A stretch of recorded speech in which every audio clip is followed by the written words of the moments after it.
Hi friends. இப்போ நம்ம மகாநதி பார்க்க போகிற மகாநதியில் வந்துட்டு நம்ம காவேரி இருக்காங்களே, கஷ்டப்படக்கூடாதுங்கிற ஒரே காரணத்துக்காக டாக்டரை போய் பார்த்த நம்ம விஜய், என் பொண்டாட்டிட்டு ஆறுதலாக 2 வார்த்தை பேசுங்க, நீங்கள் பேசினா நம்புவாங்கன்னு சொல்லிட்டாங்க. சொன்னதுக்கப்புறமா என்னடா அது இப்படி ஒரு புருஷனான்னு ஆச்சரியப்பட்டு பார்க்குறாங்க நம்ம டாக்டரே. டாக்டர் மட்டுமா நாங்களும் தான் அப்படிங்கிற மாதிரி ஆயிடுச்சு. அதுக்கப்புறமா ஹாஸ்பிட்டல் விட்டு வெளியே வரலான்னு பார்த்தா போலீஸ்கார அங்கிள் 2 பேர் நிற்கிறாங்க.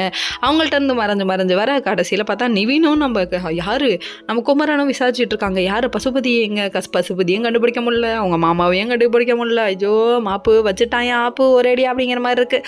சரி இதெல்லாம் ஒரு பக்கம் இருக்க, நான் கண்டிப்பாக கண்டுபிடிப்பேன்னு சொல்லிட்டு ஹாஸ்பிட்டலில் வச்சு பேசிகிட்டு இருக்காங்க. அதுக்கப்புறம் வெளியில் வராதிங்க விஜய்னு சொல்லி அவங்க ஃப்ரீ அட்வைஸ் கொடுத்து அனுப்பி விட்டுட்டாங்க.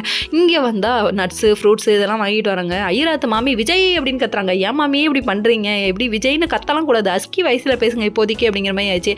இங்கே வந்து மேலே நின்று ஃபீல் பண்ணிகிட்டு இருக்காங்க. என் பொண்டாட்டியை பார்க்க நான் வந்துட்டு இப்படி தனியாக மறைஞ்சு வரேன், இது ஒரு மாதிரி இருக்குது எனக்கு அப்படிங்கிற மாதிரி ஃபீல் பண்ணுறாங்க. என்ன பண்ணுறது, இல்லை கொஞ்ச நாள் டைரக்டர் சாருக்கு ஒரு ஆப்பிள் ஒரு ஆரஞ்சு வாங்கி கொடுங்க, அவர் கவுத்துருங்க அப்படிங்கிற மாதிரி இருக்குது. சரி இதெல்லாம் ஒரு பக்கம் இருக்குது. அதுக்கப்புறம் வந்துட்டு இந்த எப்படியாவது காவேரிக்கு கொடுக்கணும்னு சொல்லிட்டு இவங்க வந்துட்டு வேப்பலை தோரணம்லாம் கட்டி விட்றாங்க.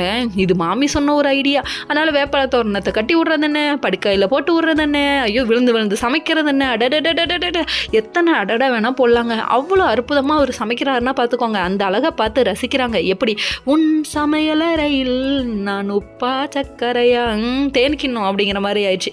கடைசியில் உத்து குறுக்குன்னு பார்த்துட்டு இருக்காங்க.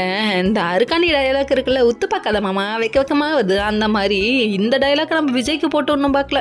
அதாவது காவேரி உத்து பார்க்காத காவேரி வைக்கமா வருது அந்த மாதிரி பார்க்குறாரு. கடைசியில் போய் உட்காரு, நான் சமைச்சு எடுத்துகிட்டு வரேன் அப்படிங்கிறாரு. கடைசி நின்று ரொம்ப ரசிக்கிறாங்க. ரொம்ப ரசிக்காதீங்கம்மா, தேஞ்சு டேப் ரிக்கார்டாக போயிட போகுது அப்படிங்கிற மாதிரி இருக்குது. குமரன் ஒரு பக்கம் கங்கா